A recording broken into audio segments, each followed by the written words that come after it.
Hari Om. Let us now continue. So, what is subject to change will change. Why then sit and say they are changing, they are changing? The changing is always changing. One who dies is one who is subject to death. Therefore, the one who will die dies, and the one who will not die does not die.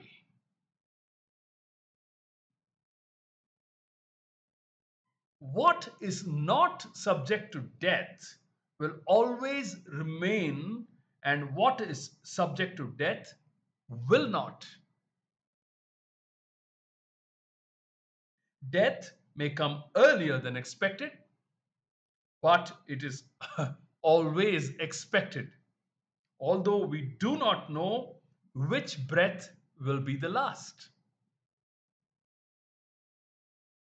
Grief, therefore, is never legitimate.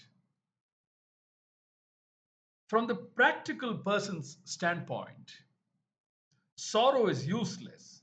And for the one who believes that the jiva continues after death, death of the body, sorrow is also not a problem because the jiva itself does not die.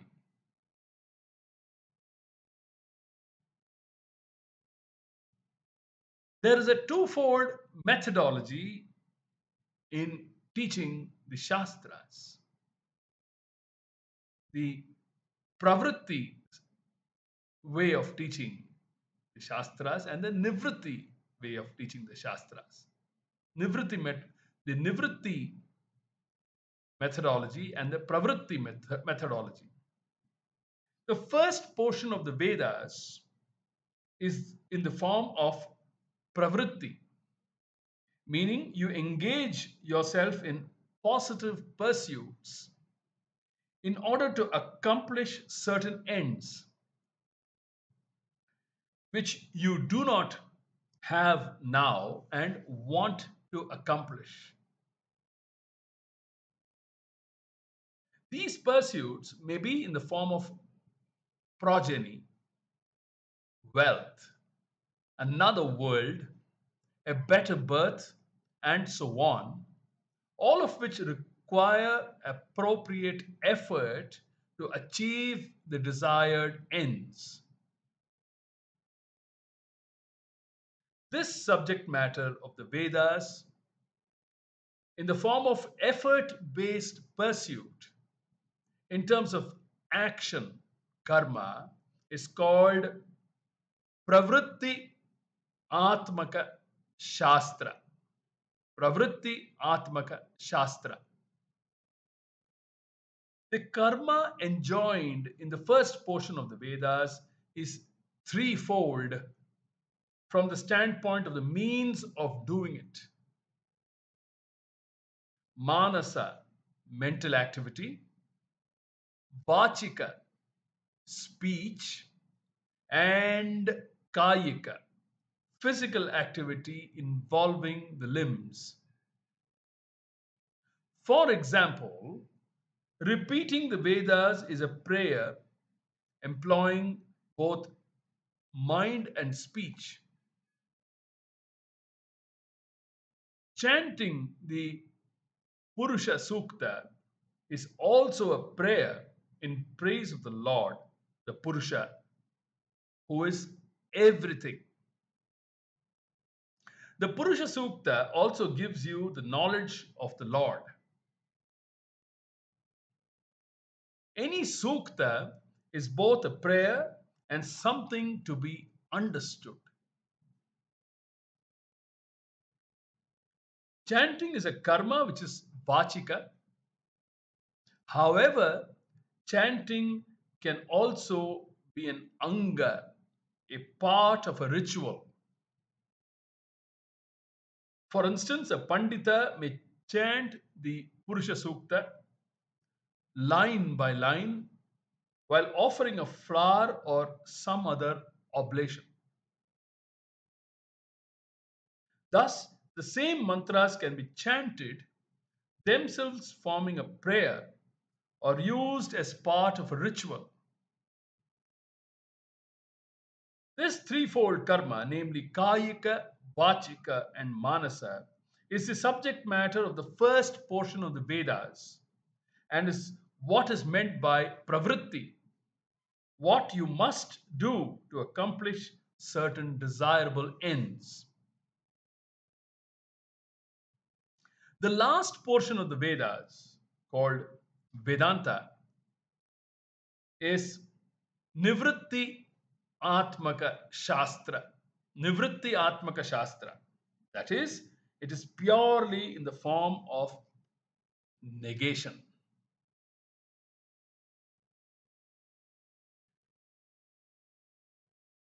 The first quarter of the verse we are presently studying,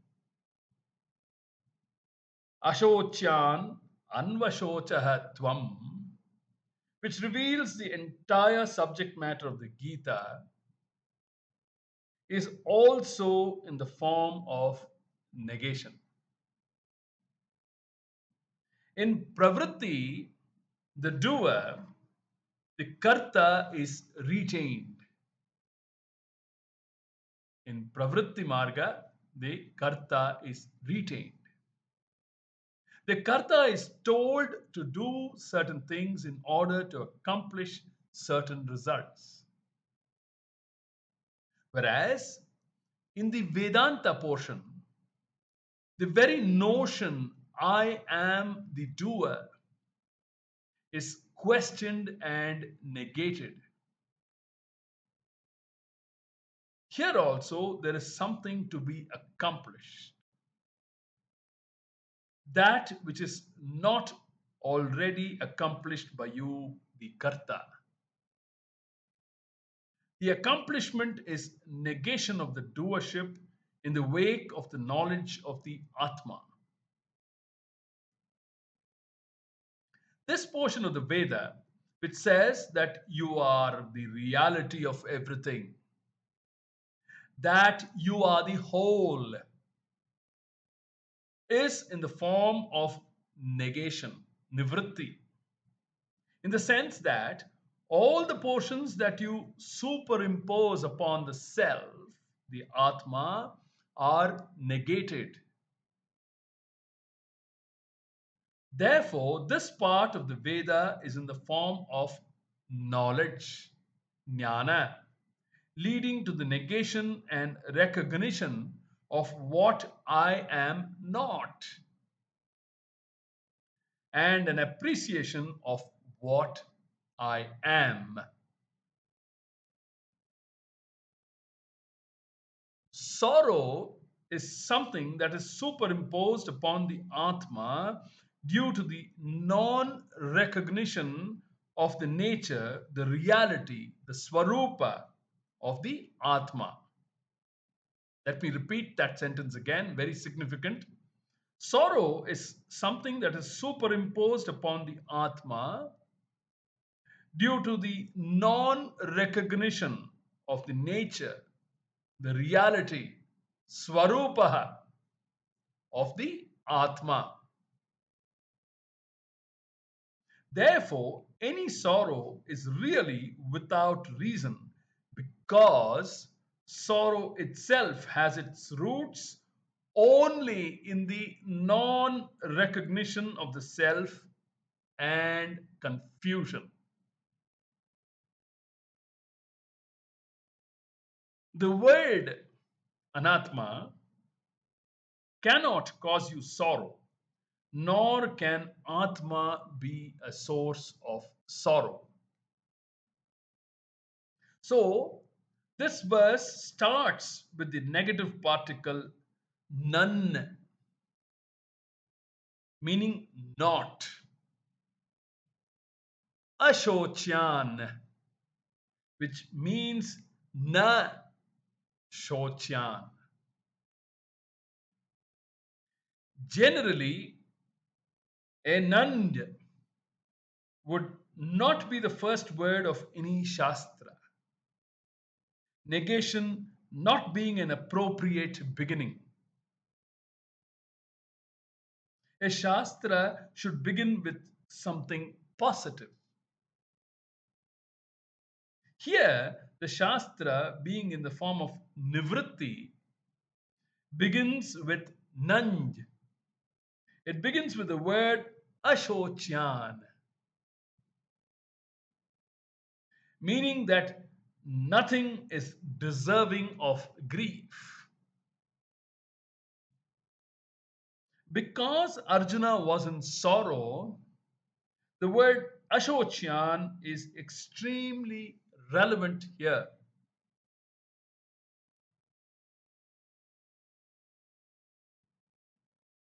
The Lord is called Hari because he is the one whose grace removes everything.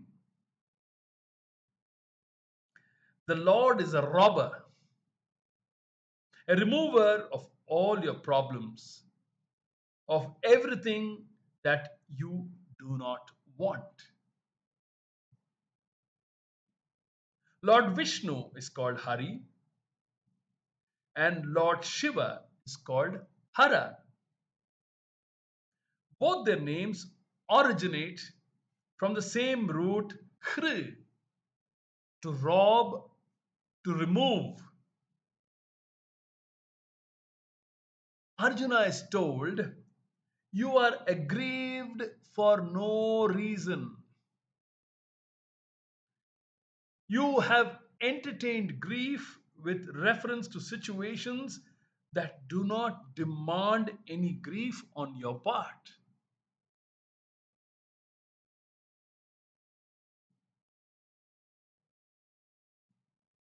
Bhishma and Drona can take care of themselves. You need not have any grief on their behalf or for any other reason. If you understand everything from the standpoint of Atma, there is no sorrow. From any other standpoint, also, sorrow is not reasonable. It is not that Arjuna was advised to have no sorrow. That was not the advice. Such advice would not have been proper. Therefore, we should not say that we should not be sad because the Gita says so. Nor does the Shastra say that it is not proper to be sad. It says there is no reason for sadness, meaning that sadness, sorrow, is something to be inquired into and understood. The Gita says that you have entertained grief for which there is no reason because neither Atma nor Anatma is a source of sorrow. This statement must then be proved, which the Gita Shastra does by revealing that Atma, whose nature is fullness, Ananda Swarupa, cannot be affected by Anatma Mithya, because the very existence of Anatma depends on Atma, Satya, the truth of everything. So, Atma is not going to be affected by Mithya, just as the imaginary snake in the rope snake example. The imaginary snake you see on the rope cannot affect the rope. If the rope is wet, it is wet, but it has not been made so by the sliminess of the snake you see sitting on top of it. So too, Atma is not affected by anything that has been superimposed upon it. Therefore, the basis, the adhisthana, satya, is not affected by mithya. Mithya depends upon Atma for its existence and sustenance, for its fuel, its very fibers of being. The only thing that could affect Atma would be something enjoying the same order of reality. When two entities belong to the same order of reality, such as the father in law and the son in law,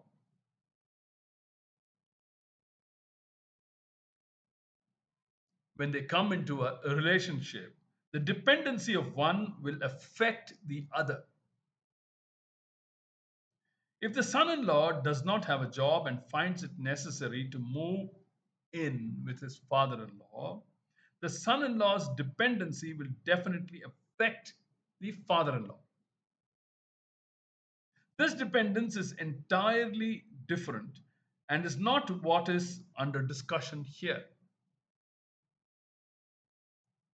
What we are discussing is Atma, which is Satya, and Anatma, which is Mithya. Just as the Swarupa of water is not affected by the wave, the Swarupa of Atma, Satchidananda, is not affected by Anatma. This subject matter is discussed throughout the Gita, starting with this verse. Although the verse starts with a negative particle nanj, it is not an improper beginning because the whole Gita is Nivritti Shastra. Before beginning the Mahabharata, Vyasa saluted the goddess of knowledge, Saraswati, and he started the first chapter of the Gita with the word Dhritarashtra, meaning the one who sustains the entire universe. In this way, prayer for an auspicious beginning was well taken care of and nothing more was required. To begin the teaching with the statement, there is no room for sorrow, as he did in this verse, is therefore a very effective beginning, although a negative particle was used. We will look more at the Gita and how it unfolds the removal of sorrow and helps us to claim our Atma Swarupaha, our Ananda Swarupaha in the pages to come. Hari Om. ॐ दुर्जनः सज्जनो भूयात् सज्जनः शान्तिमाप्नुयात् शान्तो मुच्येत बन्धेभ्यः मुक्तश्चान्यान् विमोचयेत् सर्वे भवन्तु सुखिनः सर्वे सन्तु निरामयाः सर्वे भद्राणि पश्यन्तु मा कश्चित् दुःखभाग् भवेत् ॐ पूर्णमदः पूर्णमिदं पूर्णात् पूर्णमुदच्यते पूर्णस्य पूर्णमादाय पूर्णमेवावशिष्यते ॐ शान्तिः शान्तिः शान्तिः हरिः ॐ श्री गुरुभ्यो नमः हरिः ॐ